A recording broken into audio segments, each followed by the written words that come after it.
ఈ ఉదయకాల సమయంలో వెస్లీ గారు నాతో ఎవ్వరు లేరండి. అందరూ ఉన్నట్టే కనబడతారు కానీ ఎందుకు ఎవరు నాకు నా హృదయానికి దగ్గరగా రాలేకపోతున్నారు, నా భావాలను అర్థం చేసుకోవట్లేదు, నా గుండె లోతులో ఉన్న బాధ, ఆక్రందన, వేదన ఎవరికి అర్థం కావట్లేదండి. అదేంటో నా జీవితంలో అయిపోయిందనే బాధ నీలో ఉంటే ఈ క్రిస్మస్ నెల ప్రారంభంలో దేవుడికి ఇస్తున్న వాగ్దానం, ఆయన నీతో సదాకాలం ఉండేవాడు. ఆయన ఎవ్వరు నిన్ను చేయి వదిలిపెట్టినా, ఎవరు నిన్ను విడిచిపెట్టేసినా ఆయన నిన్ను విడిచిపెట్టువాడు కాదు.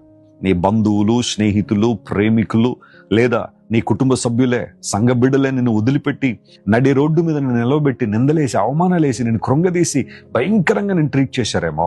I would like to share a good news. There is a hope in Jesus. He is with you until the end of this age. ఆయన ఎల్లప్పుడూ నీతో ఉంటాడు, సదాకాలం నీతో ఉండాలనే ఈ లోకాన్ని దిగొచ్చిన దేవుడు. మరి ఈ క్రిస్మస్ నెల ప్రారంభంలో ఈ వాగ్దానాన్ని క్లెయిమ్ చేసి, అవును ప్రభా, నువ్వు నాతో ఉండే దేవుడు, నన్ను బలపరిచే దేవుడు అని మనస్ఫూర్తిగా దేవుని వైపు చూడండి. అద్భుతాలు జరుగుతాయి. ఫిలిప్పీ 4:9 కూడా అపోస్తలుడైన పౌలు ఇదే విషయాన్ని మాట్లాడతాడు. మీరు ఏదైతే నా వల్ల విన్నారో అవి నేర్చుకోండి, తద్వారా సమాధానకర్తయగు దేవుడు ఎల్లప్పుడూ మీకు తోడుగా ఉంటాడని. దేవుడు ఎందుకు మనకు తోడుగా ఉంటాడంటే ఆయన సమాధానకర్త గనుకే. ఆయన మనం ద్వేషించేవాడు కాదు. శిలువ రక్తము ద్వారా సంధి చేసి యేసు ప్రభు మనతో సమాధానాన్ని కలిగి ఉన్నారు కనుక ఆయన ఎల్లప్పుడూ మనతో ఉంటారు. This is the message for today and for this month. ఈ వాగ్దాన సందేశాన్ని జాగ్రత్తగా విని ఆయనలో స్థిరపడండి. మనసారా ప్రభువును స్తుతించండి, క్రీస్తును ప్రకటించండి. ఈ క్రిస్మస్ నెల మీ జీవితాల్లో ఒక ఆశీర్వాద నెలగా ఉండాలని మనస్ఫూర్తిగా ఆశిస్తున్నాను. God bless you all.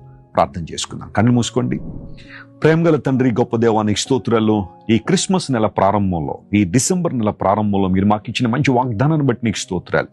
మా ప్రియులు ఆయా ప్రాంతాల నుండి వాగ్దాన సందేశాన్ని కనెక్ట్ అయి ఉండగా ప్రతి ఒక్కరిని మీరే ముట్టండి, తాకండి, బలపరచండి ప్రభువా. ఎవరైతే ఒంటరితనంతో ఉన్నారో, నా వల్ల కాదు అని అనుకుంటున్నారో, నేను నీతో ఉన్నాను అని వాగ్దానం చేసిన దేవుడు, ఇమ్మాన్యుయల్ అనే దేవుడు ప్రభువా, వారితో ఉండి గొప్ప కార్యాలు, ఘనకార్యాలు జరిగించండి. ఇవి జరగవు అన్న కార్యాలు నీ తోడు ద్వారా ప్రభువా, నీ ప్రెజెన్స్ ద్వారా వారి జీవితంలో జరిగించే దేవుడు గనుక నీకు స్తోత్రాలు. బలపరచు, మహిమతో నింపండి. ఈ నెలంతా కూడా మేము మనస్ఫూర్తిగా నిన్ను ఆరాధిస్తూ నిన్ను ప్రకటించే భాగ్యాన్ని మీరు మాకు దయచేయండి. ప్రతి ఒక్కరికి కావాల్సిన ఆరోగ్యము, ఐశ్వర్యము, ప్రభువా, ఆర్థిక సంబంధమైన పరిపుష్టి ప్రతి ఒక్కరికి మీరు దయచేయండి. ఘనత మహిమ నీకే చెల్లిస్తూ యేసుక్రీస్తు వారి శ్రేష్టమైన నామం పేరట అడిగి వేడుకొనిచున్నాం తండ్రి. Amen. Amen. God bless you, dear friends. Have a wonderful day and have a wonderful Christmas month.